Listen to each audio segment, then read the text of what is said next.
Ancient cliff dwellers. Ancient cliff dwellers. Focus question. How did the people in the four corners adapt to their changing environment? Why? The Four Corners. Mesa Verde National Park, founded in 1106, is the first national park in the United States established to honor human accomplishments.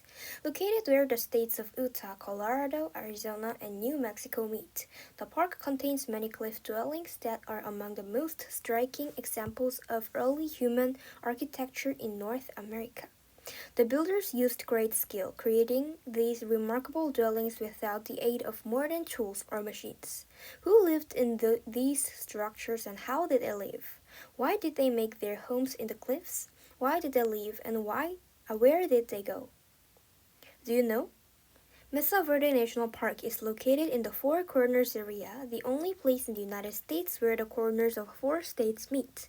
The marker indicating the point is a tourist attraction. Evidence. The early people who lived in the Four Corners area are called prehistoric because they left no written records. We know about them because we found many remains of their culture buried in the ground.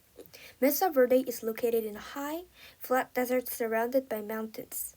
The arid or dry conditions at the Mesa Verde are ideal for preserving skeletons, mummies, dwellings, tools, and trash piles. These remains have helped archaeologists who study the lives of the early people who lived in the area. Other remains include pictographs or paintings on stone and petroglyphs or pictures carved in stone. Word-wise, Mesa Verde is pronounced Mesa Verde. Mesa, which is Spanish for table, also refers to raised flat-topped land. Verde is Spanish for green. Paleo-Americans. To understand the story of the cliff dwellers, we need to go back in time.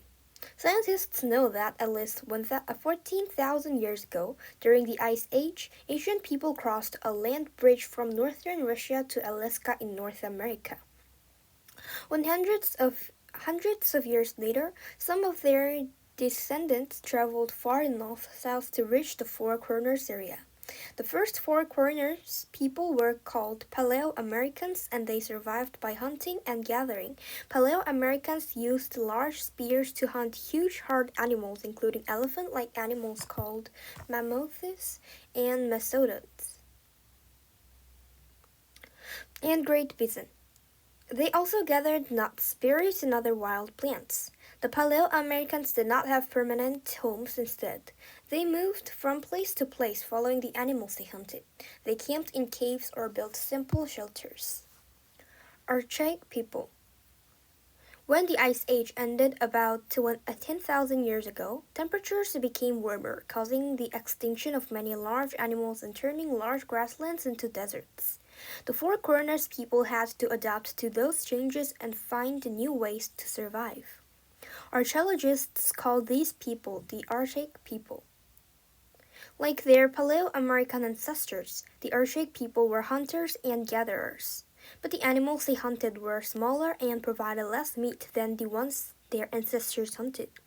The Archaic people began to rely more on plants for food. The Archaic people made different tools from those of the Paleo-Americans, smaller spear points for hunting deer and bighorn sheep, and nets and traps for catching rabbits and birds. They used special tools for chopping and grinding roots, seeds, nuts, and wild plants. Early tools. The first grinding stones and bowls were made during the Archaic people's time. Similar tools are still used by their descendants in the Southwest. Ancestral Pilgrims. By about 2,000 years ago, life in the Four Corners had changed in important ways. People had learned to grow their own food instead of relying on wild animals and wild plants. Agriculture changed their way of life. These people were called the Ancestral Pilgrims. The earliest Ancestral Pilgrims still relied mostly on hunting and gathering. However, growing their own food, such as corn and squash, on the open, flat land allowed them to feed a larger group of people. It also gave them a source of food and could depend on. Making baskets. As the ancestral Puebloans grew more food, they found ways to store it. They began to use plant fibers and tree bark to make baskets. Some baskets held food, while others were woven so tightly that they could hold water. Because baskets could not be placed over a fire, the ancestral Puebloans cooked by placing hot rocks with baskets filled with water. They also began making sandals from plant fibers. As the ancestral Puebloans grew more crops and made more tools and baskets, they moved around less. Even as agriculture became more important to the ancestral Puebloan way of life, they continued to hunt using spears and nets. During this time, they lived in caves along cliffs and canyon walls. Over time, the ancestral Puebloans relied more on agriculture to feed their growing population. By about 1,500 years ago, they grew beans in addition to corn and squash. Having a reliable food source from farming allowed them to stay in one place. They built temporary houses called peat houses near their fields. These houses were built on top of shallow pits dug in the ground. The sides and ceilings were constructed of tree branches, bark, and soil. Archaeologists think the ancestral Puebloans were a peaceful people because no weapons of war have been found. Also, the location of their houses suggests that they did not feel threatened by enemies since houses built in the open are hard to defend. Another important change during this time was the production of pottery. Although ancestral Puebloans continued to make baskets, using clay pots allowed them to cook over an open fire. Clay pots also store food better. The ancestral Puebloans started using bows and arrows during this time, which was easier and more successful than spear hunting. These changes allowed the populations to continue growing as food became more plentiful. They also used animal hair twisted with cotton string to make worm socks and leg coverings. Sometimes they also wove feathers and string made from yucca plants to make clothing. Do you know? Chaco Canyon in northwestern New Mexico was an important cultural center made up to 12 large pueblos. The largest, Pueblo Benito, housed about 1,000 people. Archaeologists think that Chaco Canyon was a trade center for surrounding communities, building larger houses. Around 1,300 years ago, the population had grown so much that the ancestral Puebloans were living in larger groups. They built rectangular houses completely above ground. They used tree limbs and bark for a frame. They covered the wood with adobe, soil containing clay. Over time, they started building houses with sandstone blocks stacked and held together with adobe. The houses were built side by side, creating large buildings called pueblos. Pueblo is a Spanish word that means town or village. The ancestral Pueblos also built underground circular structures called kivas, which were used for holding ceremonies. The ancestral Puebloan culture thrived for several hundred years. The people developed new ways to help their crops grow. They built dams, reservoirs, and tracks to manage water from their fields. Successful crops allowed them to feed their growing population. The types of pottery the ancestral Puebloans made changed. They made every pottery that was used for cooking and storing food. Everyday pottery was gray with a rough outer texture that helped heat the food inside. They also made pottery that was rubbed and polished to create a smooth surface for decoration or trade. They decorated this pottery with complex, colorful designs using paint made from wild plants. Moving to the cliffs. Around 900 years ago, the ancestral Puebloans moved from open land to protect ledges on cliffs and canyon walls. The cliff dwelling found at Mesa Verde and other places in the Four Corners area are typical of this time period. These houses were up to 5 stories stories tall, providing housing for of people. The cliff dwellers used ladders and ropes to get to their homes. They also cut finger and toe holes into the rocks for climbing up the walls. About 600 dwellings are located in Mesa Verde National Park. Cliff Palace, the largest, had 217 rooms and 23 kivas. The smallest rooms may have been storage rooms rather than living quarters. A safety issue? Some archaeologists think the ancestral Pueblans were being attacked by other nations and needed homes they could easily defend. Many cliff dwellings could only be reached with ladders. The people in them could pull the ladders inside, leaving their enemies no way to enter. Although this idea makes sense, there is little evidence that this was the reason for the move. Archaeologists were puzzled by the ancestral Pueblans' move from open areas to cliff dwellings. They think that as the ancestral Pueblan population grew, more farmland was needed. Moving to cliff dwellings freed more flat land for growing crops. The ancestral Pueblans also may have needed to create new fields to replace old fields that were overused and had lost the ability to grow food well. Another possible reason for the move might have been for warmth during winter. The weather was getting colder during this time. Most cliff dwellings faced south or southwest, where the sun's rays could warm the rock walls of their homes. Building dwellings. Building the cliff dwellings was a huge challenge for the ancestral Pueblans, who lacked machines and used only stone tools. They were skilled at designing structure that made the best use of the space. The builders made walls for large stones chipped into shape and held together with adobe. They covered the walls with adobe, sometimes painting designs on the insides of the walls. Builders made upper floors by laying large wooden poles across the top of walls and placing smaller poles across the beams. Next, a layer of sticks or bark was piled on.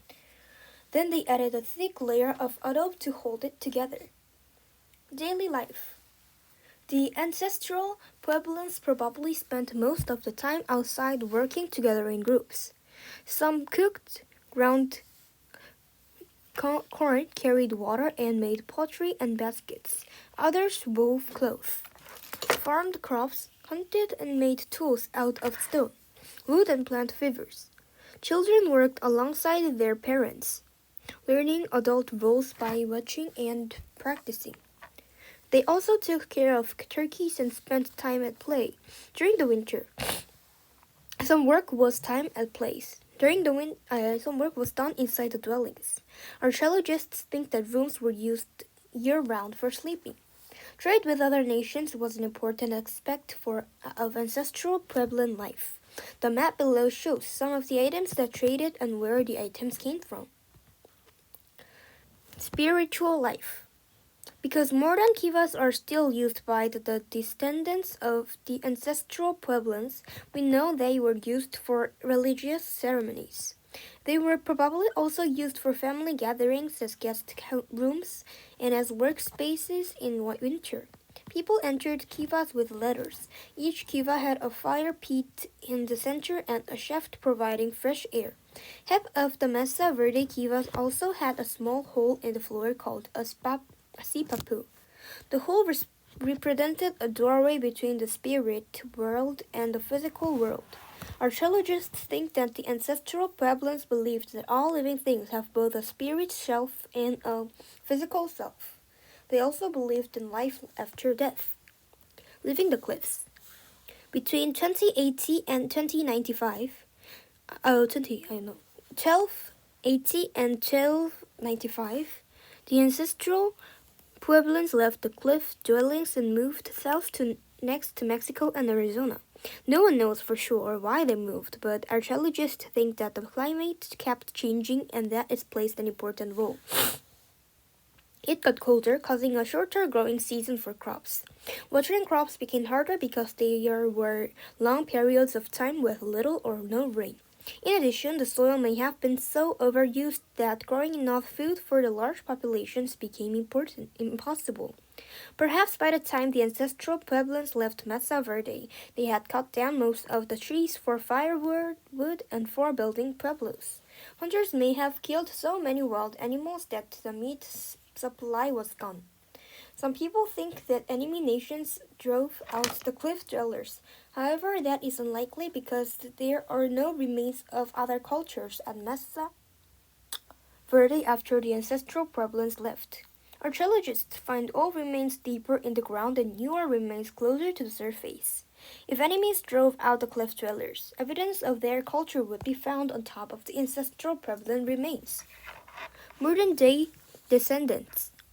When the ancient cliff dwellers left the Mesa Verde, some moved south, settling along the Rio Grande River in New Mexico.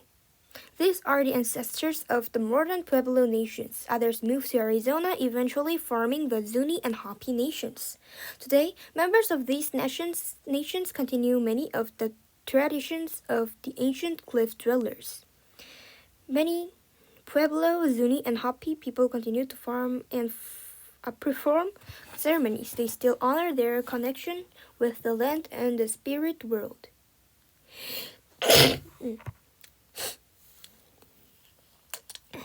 They are among the finest artists in the world, creating exquisite pottery, jewelry, baskets, carving, and weavings. Preserving the past. We must protect prehistoric artifacts of ancient peoples. Follow these rules to preserve ruins and artifacts. First, look, but don't take. This is against the law to keep artifacts. Second, do not touch or draw on walls, petroglyphics, or pictographs. Third, do not climb on walls. Many walls are fragile and easily damaged. Protecting the cliff dwellings. In the late 1800s, many people visited the cliff dwellings. Some photographed, drew, and described the sites, but others took artifacts from the dwellings to sell.